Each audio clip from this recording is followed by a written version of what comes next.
Hello everyone, welcome two marks school. This is our fourth lecture on वैदिक as और इस lecture में हम लेटर वैदिक एज के बारे में पढ़ेंगे, जिसका टाइम फ्रेम 1000 BC से 600 BC है।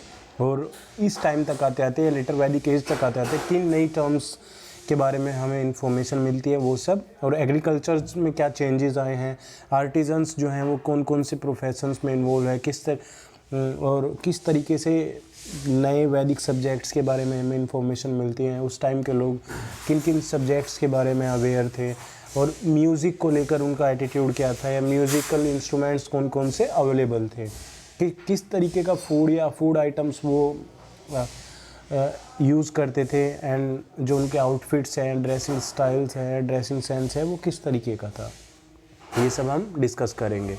सो आइए स्टार्ट करते हैं। सबसे पहले हम देखते हैं कि जो वैदिक एज है उसका टाइम फ्रेम हम लोग अभी बात कर चुके हैं, वो 1000 से 600 BC है। और इस टाइम तक आते आते या इस पीरियड तक आते आते हमें पॉलिटिकल, सोशल और इकोनॉमिक एक्टिविटीज़ में चेंजेस देखने को मिलते हैं। जो पॉलिटिक्स है उसके एटीट्यूड चेंज होने लगता है या उसका नेचर चेंज होने लगता है। फॉर एग्जांपल, जैसे रूलर है, रूलर की अथॉरिटी इंक्रीज़ हो जाती है, वो ज़्यादा अथॉरिटेटिव हो जाता है, और जो प्रोडक्टिव रिसोर्सेज है उन पर रूलर का कंट्रोल ज़्यादा बढ़ने लगता है। इकोनॉमिक एक्टिविटीज़ में इंक्रीजमेंट होता है या नई एक्टिविटीज़ इंक्लूडेड होती है और बदलाव आता है। सोसाइटी में देखें या सोशल चेंजेस देखें तो वीमेन की कंडीशन और ज़्यादा डेप्लोरेबल हो जाती है। वीमेन को जो एक्सेस होता था पहले पब्लिक स्पेस में, वो हमें कम देखने को मिलता है। फिर अगर हम बात लेटर वैदिक टेक्स्ट जो हैं उनमें अगर हम बात करें, जो इंडियन सब कॉन्टिनेंट है उसको मेजरली 3 हिस्सों में डिवाइड किया जाता था, या अलग अलग 3 हिस्सों में जो डिवाइड करके जो 3 हिस्सों के लिए अलग अलग टर्म यूज़ की जाती थी। फॉर एग्जांपल, नॉर्दर्न रीजन के लिए द टर्म आर्यवर्ता उसको यूज़ किया जाता था, और जो सेंट्रल रीजन था इंडियन सब कॉन्टिनेंट का उसके लिए मध्य देशा टर्म को यूज़ किया जाता था, और सदर्न रीजन के लिए दक्षिण पथ टर्म यूज़ होती थी। फिर इसके अलावा एक और इन्फॉर्मेशन हमें मिलती है, इम्पोर्टेंट इन्फॉर्मेशन है कि लेटर वैदिक एज के टाइम पर हमें जो पहले वैदिक सेटलमेंट था अर्ली वैदिक पीरियड में, वहाँ से लोग धीरे धीरे थोड़ा थोड़ा माइग्रेट होना शुरू हो जाते हैं ईस्ट साइड में, इंडियन सब कॉन्टिनेंट के ईस्टर्न साइड में माइग्रेट होना शुरू हो जाते हैं। उसके अलग अलग रीजन्स हैं कि जो रिक्वायरमेंट होती है नेचुरल सोर्सेज की, या फिर जो टेक्नोलॉजिकल चेंज आए उनको सप्लीमेंट करने के लिए जो रिक्वायरमेंट थी, शायद उसकी वजह से हुई हो या क्लाइमेट की वजह से, वो एक अलग टॉपिक है स्टडी करने का, उसको हम यहाँ स्टडी नहीं करेंगे। बट ये याद रखना है कि जो माइग्रेशन है वो ईस्टवर्ड माइग्रेशन होता है, और हमें ये लेटर वैदिक पीरियड के टाइम में देखने को मिलता है। फिर हम अगर वैदिक टर्म्स की बात करें या उनके मॉडर्न मीनिंग की बात करें, उनमें हम कुछ इंपॉर्टेंट टर्म्स देखेंगे जो हम सबको याद होनी चाहिए एग्ज़ाम के पर्सपेक्टिव से, कि ये इम्पोर्टेंट पॉइंट है, और हर बार कुछ ना कुछ क्वेश्चन इससे रिलेटेड या इन टर्म से रिलेटेड ज़रूर आता है। सो पहली जो टर्म है राजन्या, वो नोबल्स के लिए यूज़ होती है। चीफ क्वीन होती थी उसको माहिसी शब्द से बुलाया जाता था, या माहिसी शब्द उसके लिए इस्तेमाल किया जाता था। देन जो डिस्कार्टेड क्वीन या फिर अनवांटेड क्वीन थी, उनके लिए परविरक्ति टर्म यूज़ किया जाता था। कमांडर ऑफ आर्मी के लिए सेनानी, चैरियोटर या फिर बार्ड के लिए सुता टर्म का यूज़ होता था।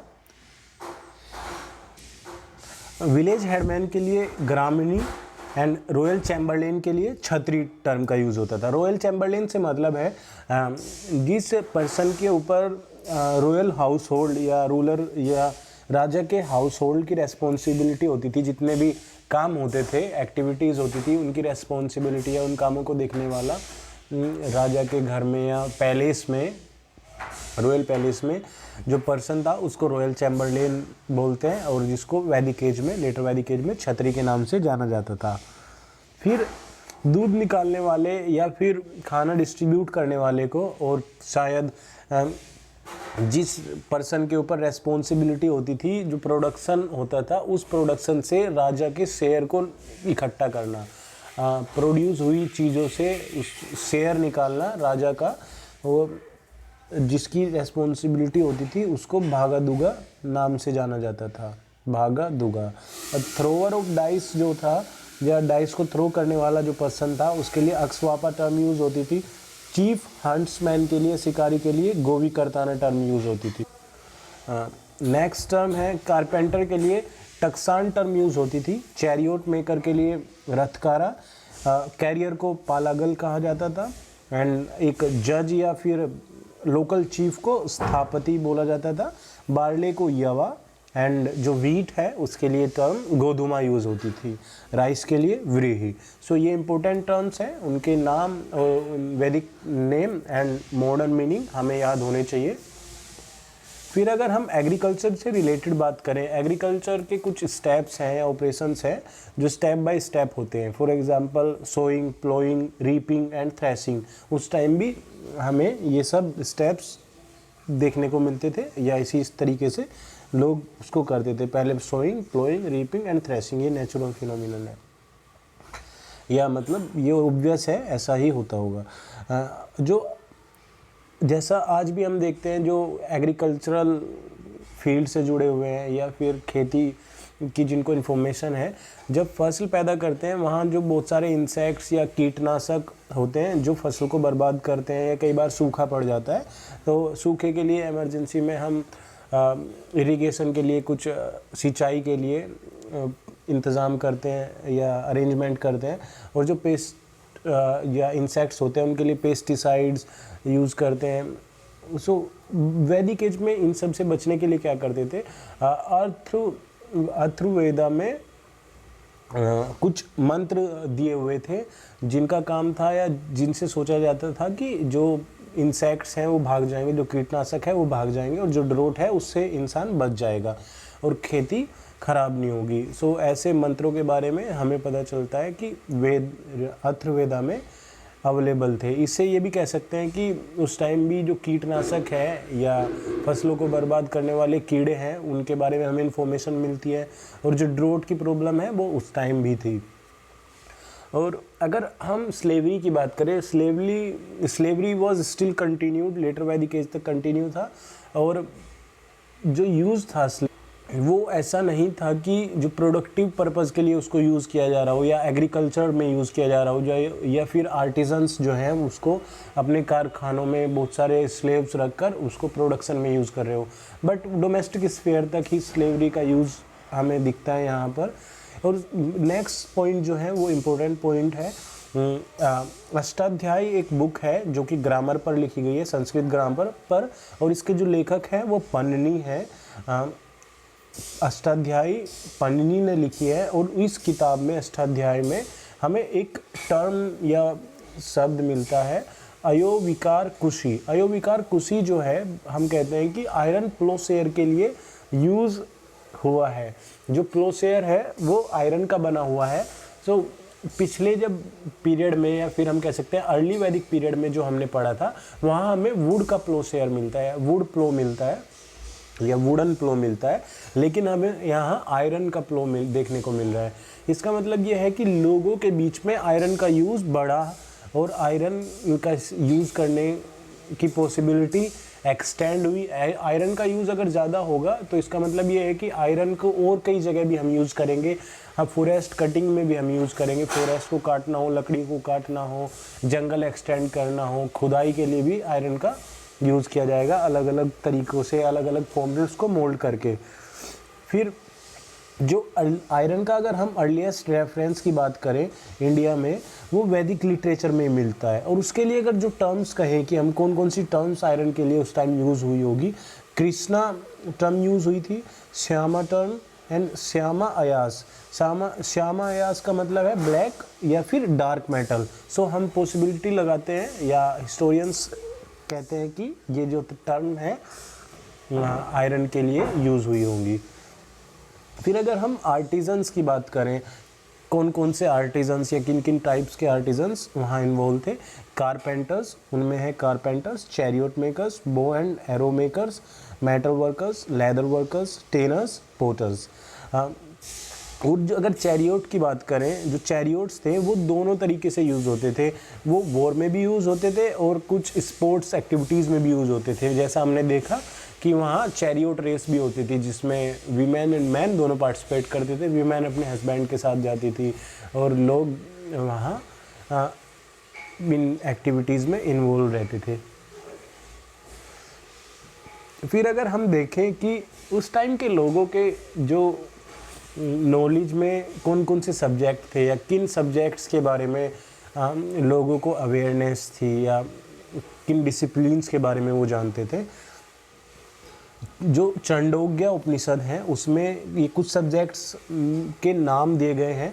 उन सब्जेक्ट के नाम जानने के बाद हमें पता चला कि उस टाइम के लोग इन सब्जेक्ट्स के बारे में नॉलेज रखते होंगे या इनकी स्टडी करते होंगे। जैसे वेद के बारे में पढ़ते थे, इतिहास टर्म मेंशन है उपनिषद में, छंदोग्य उपनिषद में वेद, इतिहास, पुराना, स्पिरिचुअल नॉलेज की वो बात करते थे जिसको ब्रह्म विद्या के नाम से भी जाना जाता है। ग्रामर की बात करते हैं और ग्रामर में हमने एक टेक्स्ट बुक देखा ही है ऑलरेडी, जो कि एक क्लासिकल पीस है संस्कृत ग्रामर पर, अष्टाध्यायी, जो पनिनी ने लिखी है। मैथमेटिक्स के बारे में वो लोग जानते थे। क्रोनोलॉजी, किस तरीके से क्रोनोलॉजी की स्टडी की जाए या क्रोनोलॉजी कितना इम्पोर्टेंस है, ये हमें पता चलता है कि उन्होंने क्रोनोलॉजी का एक सब्जेक्ट भी वहाँ स्टडी किया जाता था। डायलैक्टिक्स के बारे में या वाको वाक्या के बारे में वो लोग जानते थे। एथिक्स, एस्ट्रोनॉमी, मिलिट्री साइंस, ये सब चीज़ों की उनको नॉलेज थी। अगर फिर म्यूज़िक के बारे में या म्यूज़िक से जुड़ी हुई चीज़ों के बारे में हम देखें तो वहाँ हमें कौन कौन से, जैसे ड्रम्स, फ्लूट्स, ल्यूट्स, ये सब चीज़ें पहले भी हमने अर्ली वैदिक एज में भी देखा। यहाँ हमें सिम्बाल्स मिलते हैं जिनको अघाटी भी कहा जाता है, ये नया है। और हार्प मिलता है, हार्प एंड लेयर मिलता है जिसमें अलग 100 से ज़्यादा स्ट्रिंग्स होती है जिसको हम वाना भी बोलते हैं। सहिसा एक टर्म यूज़ हुई है वज्रसनेय संहिता में। ये सहिसा एक टर्म है जो वज्रसनेय संहिता में यूज़ हुई है। इसका जब हम लोग स्टडी कर रहे थे उसका मतलब अभी नहीं ढूंढ पाए, हो सकता है कि नेक्स्ट क्लास में बता दें।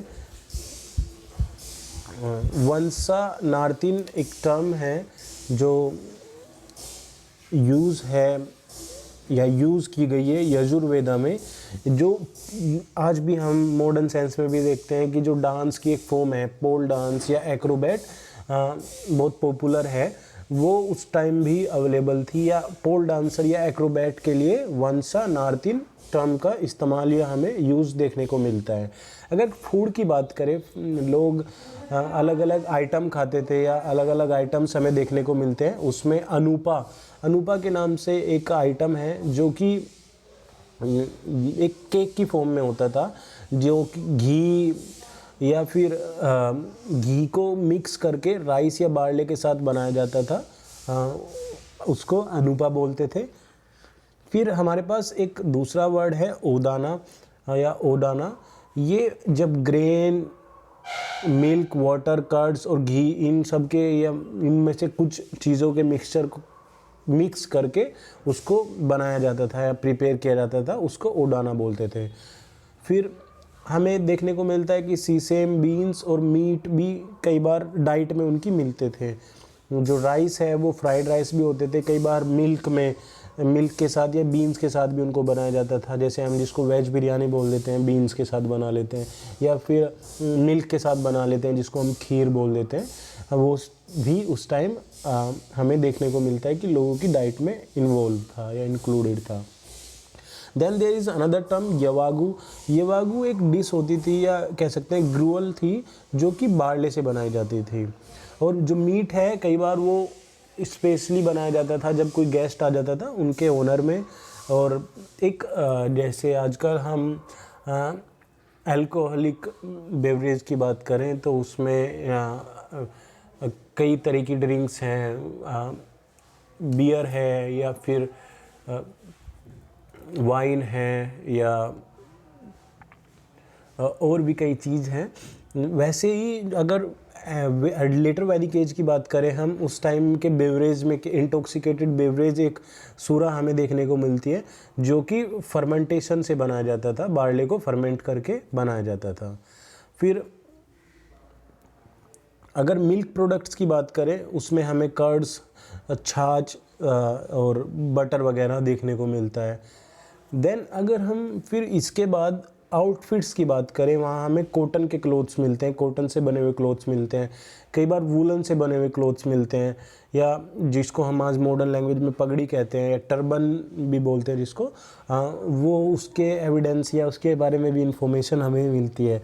और जो सैंडल्स थे वो प्योर लेदर के बने हुए हमें वहाँ मिलते थे, जैसे या लेदर से बने हुए सैंडल हमें वहाँ से मिलते थे। और अगर ऑर्नामेंट में बात करें, जो गले के चारों तरफ या गले में पहनने के लिए एक ऑर्नामेंट का यूज़ होता था, निस्का, उसको लोग यूज़ करते थे।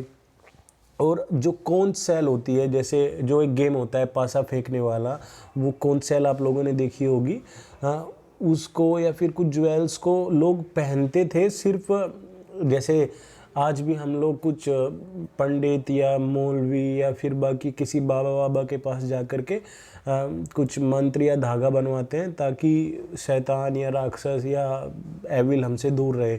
उस टाइम भी कौन सेल और ज्वेल्स कुछ लोग पहनते थे, ये सब या एज ए एम्यूलेट जो एविल है उसको भगाने के लिए, या जो राक्षस है या बुरी आत्मा है उसको दूर करने के लिए इन सब का प्रयोग करते थे।